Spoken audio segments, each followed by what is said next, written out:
What was it like being around Pete? The first week I'm on the job, Pete will come through, at noon. He'll say, hey, listen, we're playing noon hoops. I was like, I got this project. I got to put these cut-ups together for Coach Shoddy. And he's like, no, you don't. I'm the head coach. Like, you're coming to play noon hoops. Lo and behold, I'm guarding Pete. I guess that's like the newcomer, what he's got to do. And then there's Pete. He's grabbing at your shoulder. He's tugging you. He's talking trash, and he's asking for it. That's who he is.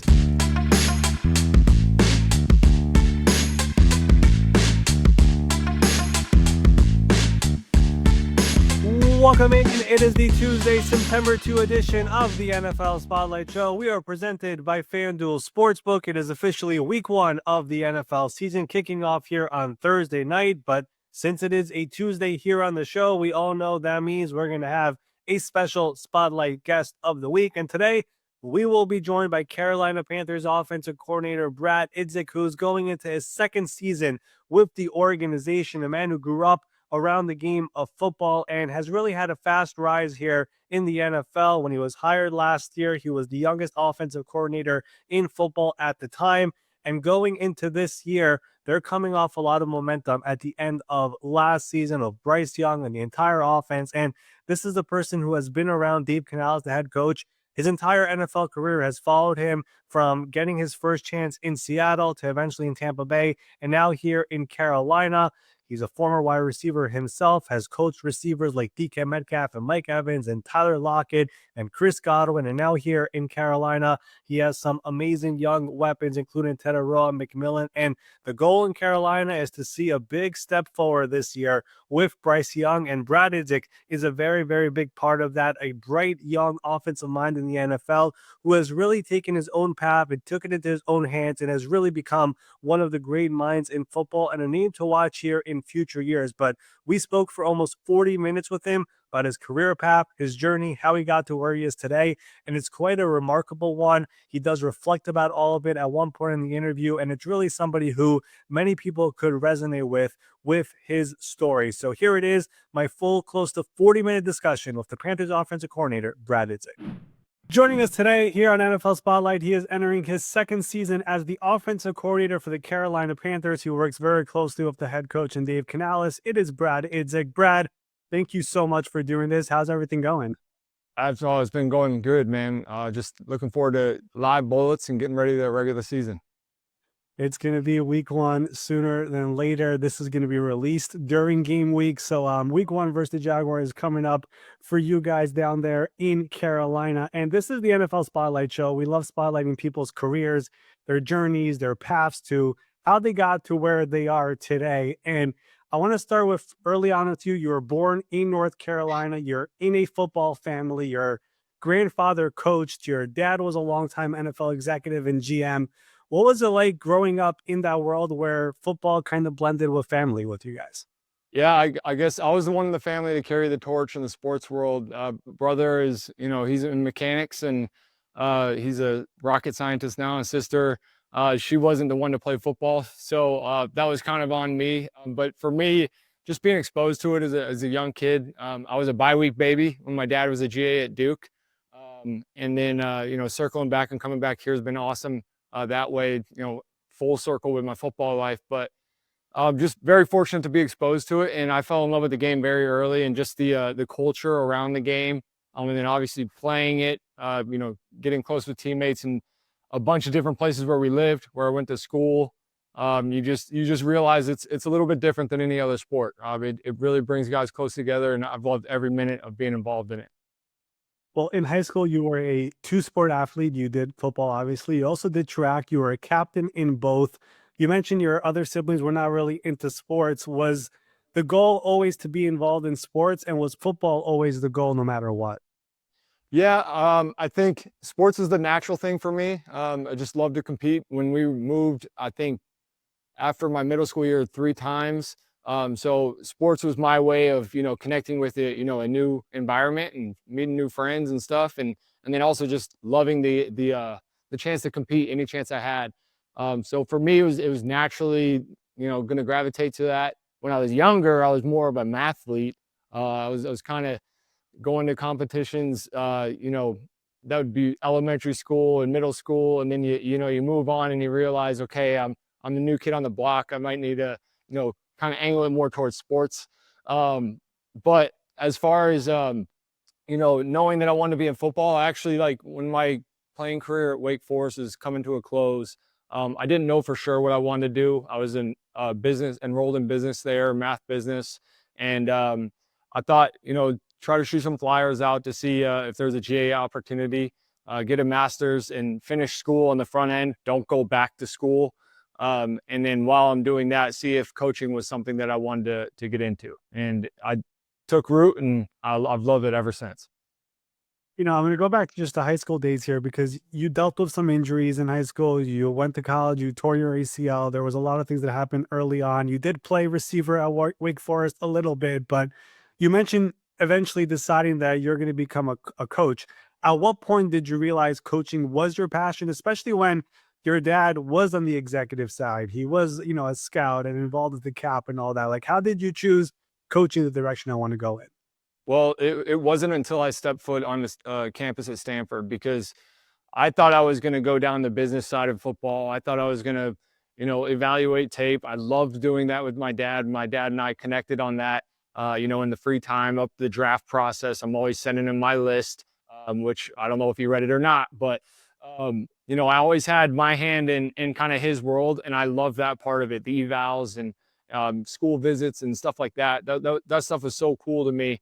But the second I stepped on to Stanford, I was blessed to be around great coaches and David Shaw and Mike Bloomgren, who actually came over for a joint practice with the Browns a couple weeks ago, Tavita Pritchard, and then a phenomenal group of players, Christian McCaffrey, Solomon Thomas, some really good guys that, you're circling back and you're running into again, because you just realize, okay, we had a lot of talent there.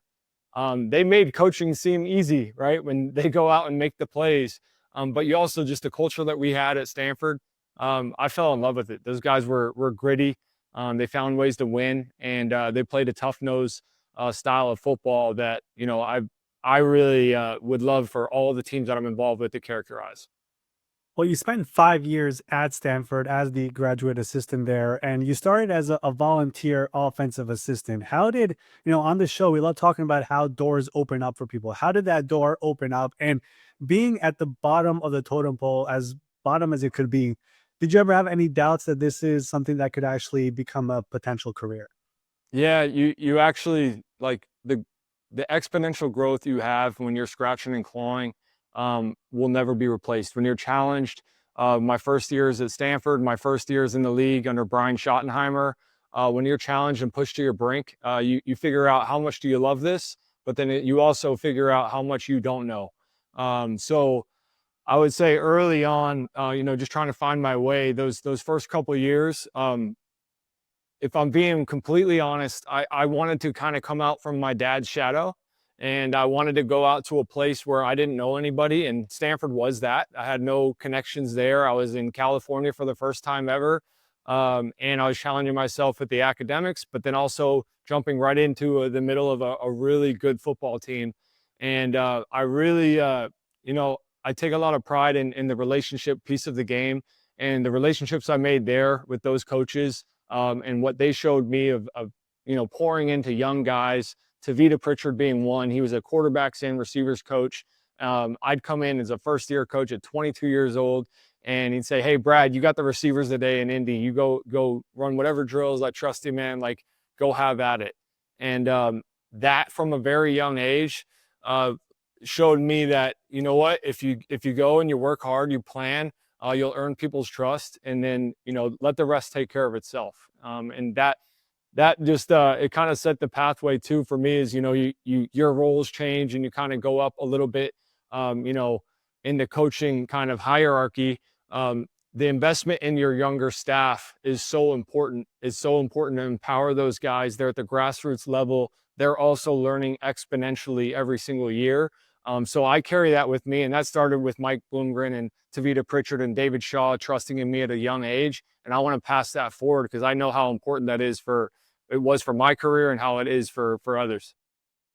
Being around Coach Pritchard and being around Coach Shaw and learning from them and being around that program, which had some success there, For you personally, was the goal to, move up the coaching ranks in the college world? Or did you already start thinking about, hey, maybe the NFL world is where I want to go to next? You always want to challenge yourself and get to the highest possible level. Also, the familiarity with the NFL, I think, was always attractive to me, to see what the differences were. Um, I'd be lying if I said my heart wasn't in college at first, because you're dealing with such impressionable young men coming right out of high school. But the second I got to the pro level, you're focused on the ball, and you realize those relationships, just because they're business centric in the background, you don't lose the relational aspect of, the importance in coaching. So I've enjoyed every single minute of being at this level. You kind of cut out some of the other fluff, the hey, has he made his grades? Hey, has he, we have a recruiting weekend. It's truly is about football. And when guys lock in and you get the right guys in the building, like I believe we have here, then it becomes, a really focused effort to achieve a common goal, which is so much fun.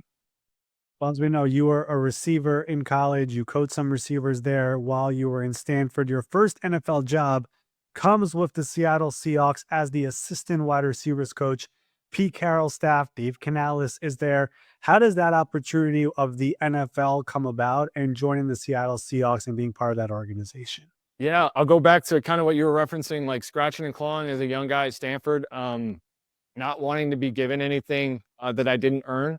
I had a conversation with Gus Bradley. He was working with the Jaguars, and I think I was home for Christmas, and I came over for a practice, and I stuck around, and he wanted to sit and, just ask me how my coaching career was going, because he had known me for a while in Seattle. And he gave me great advice. He said, if you want to go out and figure out like your own way, that's fine. It's not wrong to use some of the doors that your father's name might open just because you know people. So I took his advice. I had a spring break coming up where we've got like 10 days off. And I started in Florida, and I had a wedding. I had to end up in New Jersey. And I went to 6 mini camps, drove a rental car all the way up the coast to my buddy's wedding. And I just stopped to show face and learn, and came in with, when all the young guys ask me now, they're like, what can I do?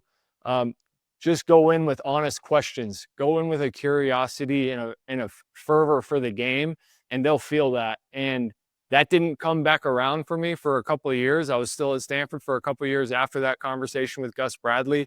But it did lead to, I believe, my first interview down in Atlanta. So I got an interview with Atlanta because they were one of my stops on the trip, and Dan Quinn brought me in. He gave me a chance to interview there, and that was kind of the opening of the door of, this is what it looks like to get your foot in the door and potentially have a shot at this thing. That is an incredible story. And one of the questions I always ask people here is, now that you're here, we always go to the NFL Combine every single year. There's young coaches, young scouts. They always want to get their foot in the door. That advice you just gave about just asking honest questions is something many people are going to take from listening to this show. And, you mentioned the Atlanta interview of Dan Quinn. Of course, Dan at one point was in Seattle. Now, your opportunity does come in Seattle. How did that happen with Pete? Was that Dan giving a call to Pete? Like, how did that all happen for you where your foot now is in the door in the NFL? Well, it's honestly, for one, it's God's timing for me. My grandfather was in his last weeks of life when I went down to Atlanta, and they let me stay there for a couple of days.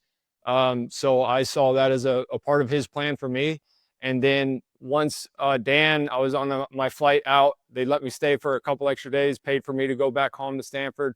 Once I was getting on that flight, I was in a mixed bag of emotions. He called me to tell me I didn't get the job because he was going with somebody that he's worked with before. He's like, yeah, you did a great job, but just want to let you know, I'm going with somebody that I've worked with before. I was like, okay, well, could you tell me who it is?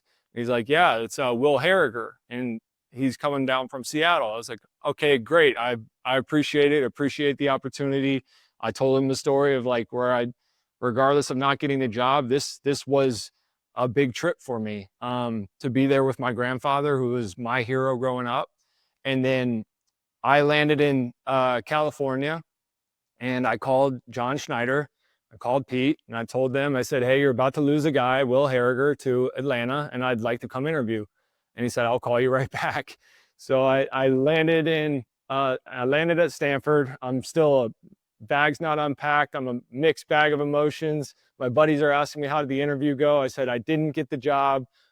I got to take this call. And John Schneider said, can you fly up tonight and interview tomorrow? I said, yes, absolutely.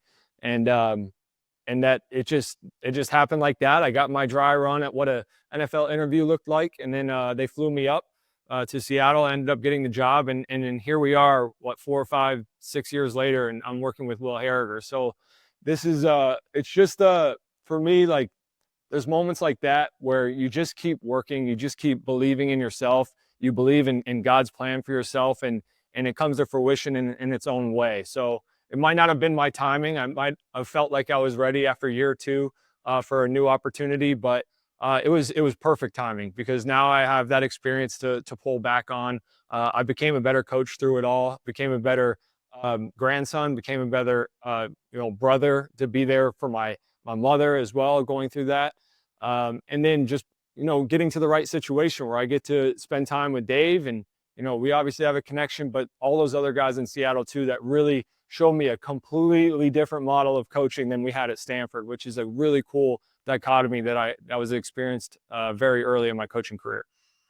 That is one of the more incredible stories I've heard since I've been doing the show for over a year, to hear the full circle moment there of you from Atlanta to Seattle. The entire Will Harriger element to it is now you guys are together. It's unbelievable to hear all of that. Can I just ask you, when you do get the job in Seattle, what is the reaction from family, from your dad, from your buddies who obviously wants to know what happened in Atlanta? Like, when you do get the job, like, what's the reaction by all of them?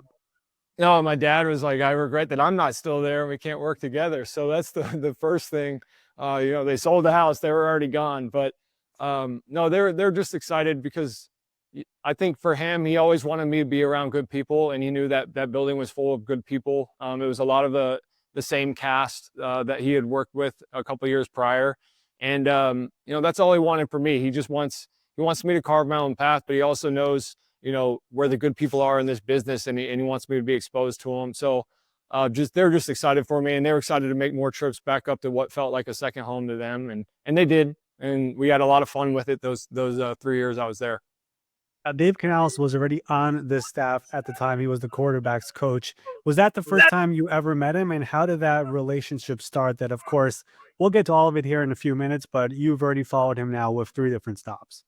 Yeah, he got a lot of texts from me probably those last 5 years before I got there. But I knew him briefly in high school. I'd work equipment, I'd work security, I'd work in the kitchen. Kind of another thing my dad did is, like, earn your way up to working on the field for training camp. So I'd be in the kitchen to start, then I was security. Next thing you know, I was equipment, and I'm helping out with some of the drills. But I knew Dave through brushing shoulders that way, but never really got to know him until I was there. And we kind of hit it off with working out together, just picking each other's brains, and navigating, going from one offensive coordinator to another. Him exposing me to the history of the whole development of Pete's tenure there, which is such a cool experience to get a look behind the curtain, and as well as Russell Wilson's kind of rise from a young player to where he was. So just to be alongside of him and hear those stories, and then just kind of soak up what he's had there, kind of put a new light on my high school days when I was in the stands watching. Hey guys, it's Ari here, and I am excited to tell you that NFL Spotlight is sponsored by FanDuel Sportsbook this NFL season, and we are here to help you get an edge on your bets. FanDuel is getting you ready for the season with an offer you do not want to miss. If you're a new customer, you could bet just $5, and then you get $300 in bonus bets if you win by signing up and using my code ARI, A-R-I. Yeah, that's right, Ari. Pick a bet, wager $5, and if it wins, you'll unlock $300 in bonus bets to use all across the app. You can build parlays, bet player props, ride the live lines, whatever your style is, FanDuel has you covered. The NFL season is almost here, so the only question is, are you ready to play? Head over to FanDuel and sign up before the 2025 season kicks off and use my code ARI, A-R-I, for a shot to get $300 in bonus bets if your first $5 wager hits. All right, Ari, we're here. Season kicks off on Thursday. So we got to talk about what's going to be going on in that game because we got the Dallas Cowboys and the Philadelphia Eagles. The Eagles are favored by more than a touchdown at 7.5 points. Do you think that the Cowboys are going to be able to keep it closer than that and maybe even win? Yeah, I look back at some of the history of the kickoff game. It started back in 04 with the defending Super Bowl champion getting the first game of the season on that Thursday night.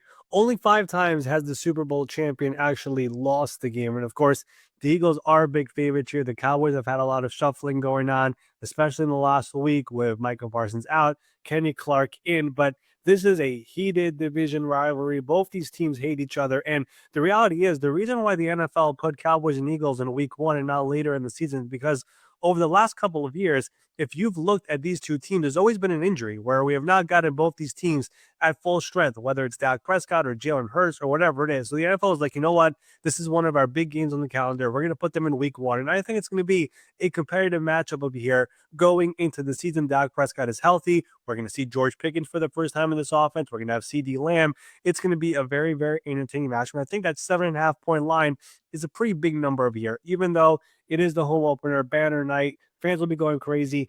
Division rivalries, these two teams. The Cowboys were just, for a couple of years ago, were 12-win teams in back-to-back-to-back years. So this is a team that still has a lot of talent. They obviously lost a very big player, but for a division rivalry like this, that's a pretty big number for me.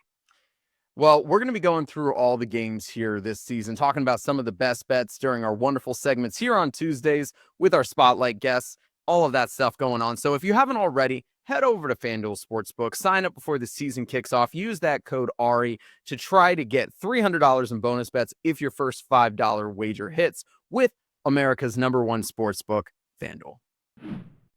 Now, you mentioned Pete Carroll before. Of course, he was the head coach. What was it like being around Pete, seeing the energy he could bring, the culture he was able to build, and the fact he's still going right now here in 2025? I mean, what was it like being around him as the head coach and just seeing what he was able to do in that environment? Yeah, pure energy. I think everybody echoes that. It's genuine. I think a lot of people might try to mimic it and they might say it's rah-rah, but that's not. That's Pete Carroll, is genuine energy. Nobody else is, doing it for as long as he has, the way he's been doing it. So the first week I'm on the job, just trying to do everything right and support Brian Schottenheimer the best I can. But then Pete will come through, at noon. He'll say, "Hey, listen, we're playing noon hoops." And I was like, "I got this project. I got to put these cut-ups together for Coach Schotty." He's like, "No, you don't. I'm the head coach. Like, you're coming to play noon hoops." So I was like, "All right." So we go downstairs and there's John Glenn leading the charge with Nick Sorensen and all these guys, and we're playing noon hoops. And I'm just praying that I don't have to guard Pete, because I don't want to throw a bow. I don't want to, get too physical on my first week of the job. But lo and behold, I'm guarding Pete. I guess that's like the newcomer, what he's got to do. And then there's Pete. He's grabbing at your shoulder, right? He's tugging you. He's talking trash, and he's asking for it. So, but that's who he is, and I just appreciated. And I've grown to learn, like, players and coaches alike, they just appreciate you being genuine, being yourself. You spend so much time with these people, kind of in the foxhole, that you can tell when someone's being disingenuous. And it was just a cool new flavor for me to experience at the NFL level. Authenticity is one of the greatest things that you could have as a coach, as a scout, as an executive, whatever it is. And Pete is as authentic as it gets. One more thing, during this time in Seattle, you of course come from the college level. You're now the assistant wide receivers coach. What's it like working with a Tyler Lockett, who's one of the more respected receivers, being with a rookie in DK Metcalf at the time, and just taking over a room like that, or being involved in a room like that of those type of players? It was awesome. Like, props to Nate Carroll. We were in the room together, and he again gave me a lot of leeway to help, because it's all hands on deck at the NFL level. You don't have a ton of GAs. You don't, you have a couple of assistants, and you're trying to get everything done the right way. They all asked, my experience, and they would pick my brain coming from the college level. hey, what's the newest stuff that you guys are doing down there? And I said, we're running power.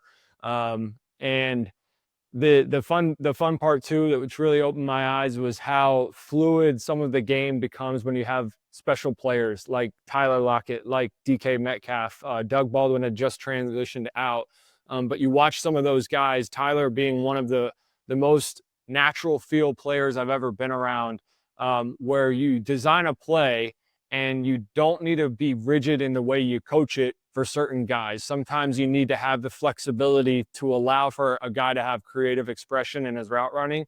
And those guys, Tyler and DK, showed you very early 2 different ways of, hey, you got to let these guys operate, within the confines of the offense, but then also let them play fast, let them show their gifts and their abilities, by having a little flexibility in the way it's coached. That was all like ingrained in the culture that, is top down in that Seattle program. And it's taught me a lot, and stuff that I carry with me today to make sure that, you bring a guy into the building, you want him to maximize his tools. Well, you got to give him the ability to, so you're not just having him run lines on a page, you're making him have those lines come to life.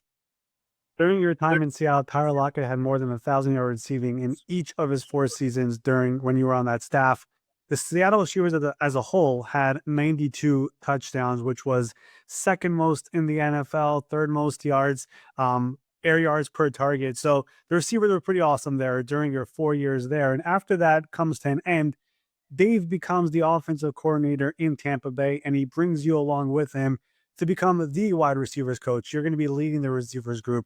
What did that mean to you that A, he wanted to bring you with him, and B, that now you are the guy running the receivers room?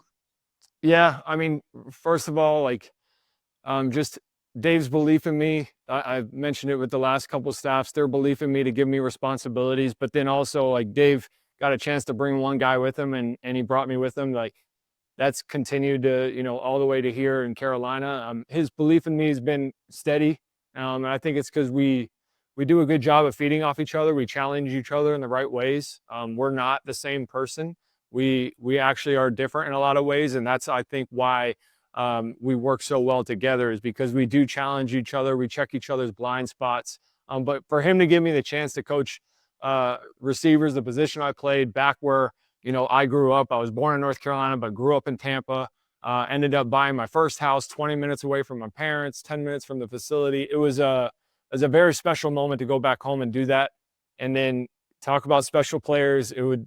I couldn't go on without saying, you jump into a room with Mike Evans and Chris Godwin, that's going to give you a good starting point. And it just let me, all those things that we're talking about with the creative expression, letting your players play with a little bit of wiggle room to maximize their abilities. When you got 2 guys like that have been doing it so well for so long, you take the offensive ideas you have, you try to fit them in certain areas, but then you reciprocate and you listen to a lot of what they have, and what are the best things that the tape says, what are the best things that they say that they do, to make sure you're putting them in positions where they're confident and they're having fun, playing within our schemes. And that was just so much fun to be a part of that problem solving, with those 2 wideouts, and then meshing it all together with how I knew, Dave was coaching Baker and the quarterbacks in the quarterback room. That season was so incredible. It was the first year without Tom Brady. Baker Mayfield rejuvenates his entire career. The receivers were unbelievable, like you said. I think Mike's receiving yards that year were the second most in his career, and he's had over 1,000 every single year of his career, which is crazy to think about. I don't know if you guys would have known that you would only be there for 1 year. If I told you you're only there for 1 year, I don't know what you would have thought that means, but you guys end up in a situation where Dave becomes a head coach now in Carolina with the Panthers on a 6-year deal. And once again, he wants to bring you with him, and this time as the offensive coordinator. What did it mean to you now that, all right, now it's another bump, and now I'm controlling the entire offense and doing that in Carolina? Well, the part of why I love coaching is there's always a new challenge. And it would have been a new challenge to go into year 2 as a receivers coach, but sometimes you wait a little longer, like I did at Stanford, when you feel like you're ready and you don't have the opportunity. And sometimes the opportunity comes before you believed it would happen. And for Carolina, I knew I was ready once Dave went and he said, hey, this is a possibility. I was just excited because we had just gone through, the experience of implementing the system that we want to put in. Me and Dave had just had all the conversations, coming into Tampa of like, what would we do?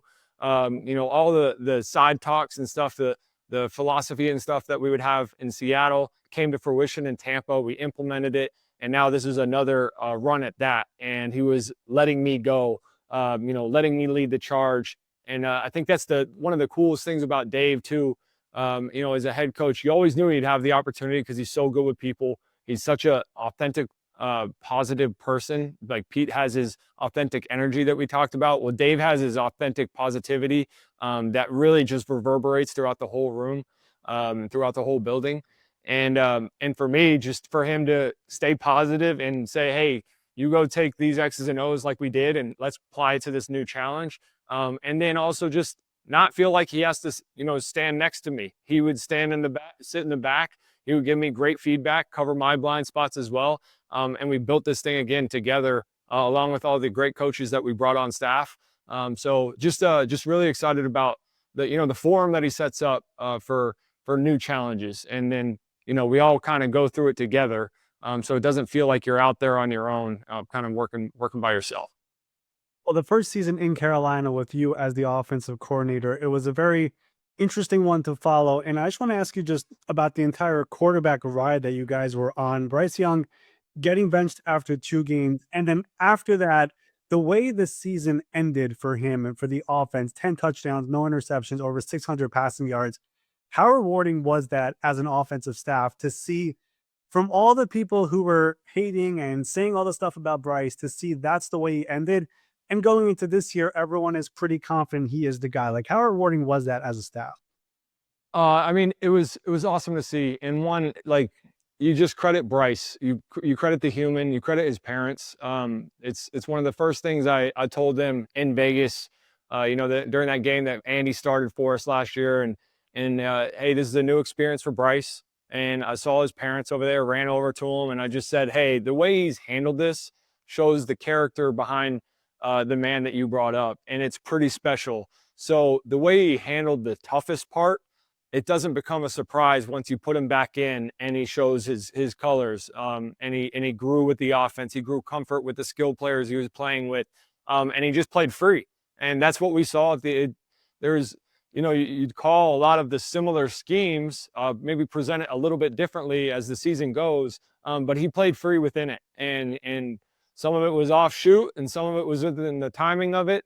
He's had great fundamental coaching from Will Harriger the whole ride to make sure that we still have a foundation that we're working, on. But then once he was back in the fold, we encourage whoever's out there. We truly do, and that's Dave's authentic positivity. It's whoever's out there, and I think everybody on the team realized, okay, Bryce, our starting quarterback, first overall, he had a chance to sit on the bench, and he comes back and he's balling. Like, look at what could I do, right? You start to look at yourself and you say, what more could I do to make sure that I'm going team first, and I'm making sure that I'm out there playing free. I'm preparing enough to be able to play that way, going forward. So that's just accelerated into our off season. We feel that right now. We feel that confidence from him, and we're going to continue to feed him. Like, when you have a guy who's confident and growing, you just continue to feed him as long as they, the rest of the skills and the rest of the players are ready for it too. We mentioned throughout all of this that you were a receiver in college. You've been a receivers coach. You worked with some excellent receivers, from a DK and a Mike Evans and a Tyler Lockett and a Chris Godwin. How has it been so far being involved with such a young receiving room, and then having a big-bodied guy like a Tetairoa McMillan, who was drafted number 8 overall? How exciting is it to know that, A, you have a guy like him, but also just the room being so young, and there's so much room to grow for everybody in this room? Just how cool is that? Yeah, it's a lot of fun. The first thing you do is you figure out how guys learn. What's the best mode of getting a guy to click into the whys. I think the modern coaching is a lot of predicated on the whys and making sure that they understand, why are we placing you here? What are we trying to accomplish? And that just makes the plays come to life for the players. That helps them understand why we're telling them to take a certain split so we can buy this leverage. That's where me as a coordinator now, where I'm I'm once removed from just coaching a singular position. That's when I see those little things, when I see the little like wheels churning in a player, whether it's the running back room, the tight end room, whoever it is, or the receiver room, then I can pull that player aside and say, hey, we didn't just do this just to do it. Like, here's the why behind the play. Let me paint the big picture for you. And then when we have the full group in the offensive room together, that's the biggest thing I focus on. I tell them my job is to make sure that this feels right. The whole thing feels right. And I'll, take my little avenues to make sure that the right coaching points are getting through, but we have great coaches that help support me in that. So the whole thing, showing the big picture to all the guys in the room at the same time, that's I think helped us go like this. So I'll have the O-line in there, understanding like, hey, we got to hold on to the ball a little bit more of this concept for this reason, or I'll show why a 5-man protection might not hold up, so the receiver can have the understanding that I might need to speed up this route a little bit. Those types of things, how it all fits in together. I don't expect them to know all the details of the other position, but I want them to respect the big picture. So that part's been a really fun challenge of making sure when those moments come up, when something about the whole play just feels a little bit off, go ahead and address it to the whole group and make sure that everybody's like in touch with those whys. And those young guys, it's helped a ton with T-Mac. He's got such a great a football feel. He does a lot of the right things on his own, but the second you feel like it might be, he's thinking a little bit too much, you just give him the why and then he's off and running. So then he moves on pretty quickly and he's growing exponentially because of it. Jalen Coker, I know he'll miss the start of the year. How cool is it to see an undrafted guy like that producing the way he was, and he will at some point this season? Oh, it's awesome. I went to Lehigh for my freshman year, so it hurts a little bit that he went to Holy Cross. But I didn't have to go against him. And thankfully, Jalen, just from day one, we knew he's a special athlete. He spent a lot of last year just trying to find his way and trying to find his comfort within the schemes of NFL football, not just a spread out simple system, like trying to put you in different spots. And you see as the season went on, how much more comfortable he became, how much faster he played. He catches everything. He's got a 40-something inch vert at his size. So he plays that way when he's not thinking. And he joked about it this training camp. He's like, it's so nice to be able to come here and not have to worry about formations anymore. And now I can just worry about the best way to run a route. I was like, isn't that a beautiful thing? So he's just playing fast right now. He's playing confident. And when he's playing aggressive with the ball, he's tough to beat. So we're very fortunate to have him. He's going to have a huge role in what we do here, and especially in the pass game, but also proud in the way he's really dropped his shoulder pads and played in the run game as well. Rob Moore really pushes those guys to play physical. We know the running game gets this whole thing started with Chuba and Rico and those guys up front. And Jalen's been a big part of that, of putting hats on people in the run game. Love Jalen Coker. Love the story. Love seeing him succeed. And we're excited to see him here in 2025. Last couple things here. I just want to go back to you for a second. I love asking a reflection question for people who come on the show. When you look back from tearing your ACL in college, working summers in the Seahawks equipment room, now helping run an NFL offense, do you ever take a second to reflect on the journey you've been on and just, take a second to look at the path you've been on to this point in your young career? I do. Honestly, we had Jordan Matthews here last year, and he'd do it with me every now and again. And you go out, we have a beautiful practice setting. You're sitting here and you're looking at the city that you represent. And you're looking at the stadium, you're across the train tracks, so you get the blue collar train rolling by to remind you to keep working hard. But every day of practice, I go out and I run 5 down and backs just to get the blood flowing. But it also it clears my mind because you're in such a beautiful place and you have a great opportunity in front of you to do something you love. And then for me right now, being back in my birth state, like it's just a constant reminder of like, I'm full circle right now. Didn't know it would happen like this way, and don't know what's next, but just being present of where I currently am. I'm grateful every single day that I'm out there, and the beautiful settings, looking at the city you represent, is a good reminder of that every single day. Your story is a really cool one. It's been awesome to hear all of it here, and it's one that would motivate a lot of people who listen to this show. Brad, I want to ask you the last question I ask every guest who comes on the show. This is the NFL Spotlight Show. We love spotlighting people around the NFL who deserve more recognition to get to know more about them. You could pick a player, a coach, an executive, whoever you want. Who is somebody who we should maybe target to get on this show in the future? Man, so there's a long list. There truly is. One of my closest friends from college working at Stanford was John Sikora, and he's the OC at Berry College right now in Georgia. And I've never seen somebody come in and work as hard as he has. And I still pick his brain on what they're running. He was an O-line guy, and then he got thrust into an OC title. And he comes from D3 ball in Ohio, and he introduced me to some of his friends that coach, and some of those guys that are in the Midwest and that are in the Northeast coaching D3 ball. Like, those guys remind you of like the passion behind this game. A lot of those guys are scratching and clawing monetarily just to make ends meet so they can continue to do what they love and just coach. And then they're working a side job. John was one of those guys for years. And then his big moment was being a GA with me at Stanford. I just remember the day he interviewed and how excited he was to just have the opportunity, how gracious he was. And it just reminded me that, every opportunity you get, no matter what level it is, if you love coaching, just do it with everything you have, and then just let the rest take care of itself. And John Sikora is a great example of that, who deserves every opportunity he's gotten. And I'm grateful that he's right down the road. I'm hoping to go steal a game at one point down there at Berry. They're doing good things, so he'd definitely be one. John Sikora, I love it. Those are the type of people we're trying to target to get on this show. Brad, I want to thank you for coming on. This was awesome. It was really motivational, really inspirational hearing your story, your rapid rise here in the NFL, where you are today, what you're doing in Carolina with that team.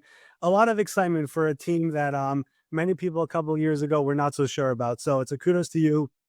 Kudos to Dave, to Dan, the entire organization. It's been really cool to see, and best of luck here in 2025. Thanks, Ari. I really appreciate it, man.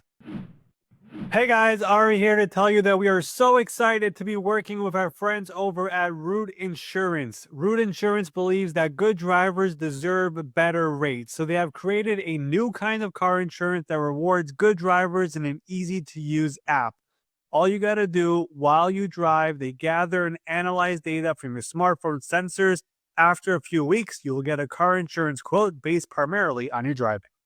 Yeah, and you can even test it out before you switch, which helps you get the perfect way of knowing what you'll be paying based on your driving, which honestly for me is something that I could use a little bit of feedback for. Whenever I'm driving on the highways out here in LA, it gets a little dicey sometimes. I like to be able to say, okay, I'm doing the right thing here, I'm doing the wrong thing here. And that's what's great about Root Insurance. So they can help coach you before you even switch, which is fantastic. And speaking of tech, though, the Root app makes it easy for you to edit your coverage, update your policy, or file a claim in just minutes.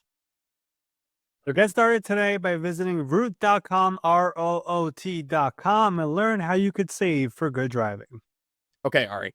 The season kicks off on Thursday, Cowboys at Eagles, and one of the Cowboys' most important defenders just got extended. Deron Bland got the bag. Cool. Not the defender that I think a lot of Cowboys fans were hoping for to be able to get that deal, but what we need to do is understand what the driving force was as to why they made this deal. Why extend Deron Bland while letting Micah Parsons walk?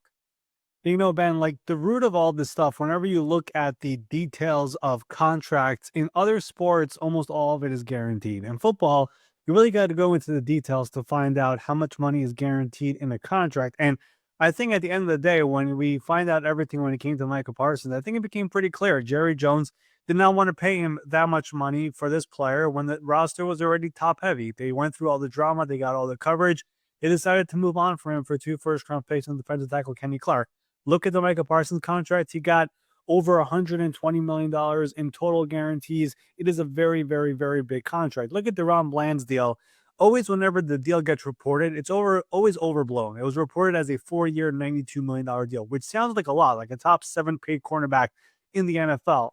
When you look at the details, when it comes to fully guaranteed money in that deal, he only got $36 million fully guaranteed. So he was entering the final year of his contract. Dallas likes him as a player. It's been a good story, former 5th-round pick. But when you look at the actual details, when it comes to the money he's going to make over the next couple of years, it is down under the top 10 paid quarterbacks in the NFL. And really, the last couple of years on that extension are all big balloon numbers, which are non-guaranteed. So the details tells us the bigger story over here when it comes to the contract. And clearly, Dallas and Jerry Jones and Stephen Jones, they were okay giving out that contract to DeRon Bland, which is good money, but not crazy money. Meanwhile, Michael Parsons, who is an awesome player, they were not comfortable going that far when they already have a $60 million a year quarterback, and they have CeeDee Lamb on $34 million a year, and they have all these other players making big money like Osa Digizua and Trevon Diggs and many other players. So the details of the contract tells you a lot.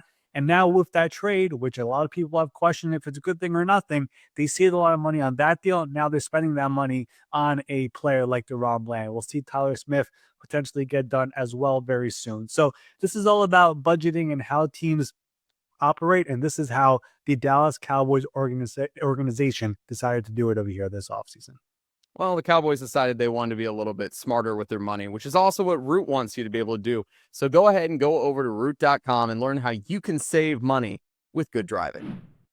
Special thanks to Panthers offensive coordinator Brad Idzik for being our spotlight guest of the week, the first guest officially for the 2025 NFL regular season. And that is our third offensive coordinator we've had here on the show in the last month or so. We had Graham Udinski of the Jaguars. We had Declan Doyle of the Bears. Now we have Brad Idzik of the Carolina Panthers. Three of the youngest offensive coordinators that we have in the NFL and some of the more brilliant minds that we have in this league. And I think everyone knows this. Everyone who follows the game of football knows this. All these owners around the NFL, they're looking for the next young mind, offensive mind, to become a potential head coach. And those guys that we've had here on the show over the last couple of months, they all fit that criteria. So we're going to be watching all of them here very closely this upcoming season. But for Brad, a really, really cool story of carving his own path, going out to Stanford, being there for a number of years, really trying to find his way into the NFL, how that opportunity that was supposed to be in Atlanta ends up bringing him to Seattle. And of course, what that has done for his entire career so far. Just such a brilliant offensive mind. And we're going to see that here on Sunday when the Carolina Panthers take on the Jacksonville Jaguars in their first game of the season. But that will do it here for our Tuesday, September 2 edition of the NFL Spotlight Show. We're going to have more Spotlight guests every single Tuesday here this upcoming season. If you have any recommendations, could be a player, could be a coach, could be an executive, who is somebody who deserves more Spotlight, we're going to try to get them here on the show. Leave that as a comment here on YouTube. DM me on X at My Sports Update. We'll definitely take a look at it. If we think it's a good idea, we're going to reach out to that person, and we will be back here tomorrow morning for our regular episode, talking more football, looking ahead to week 1, and much more. We will see you then.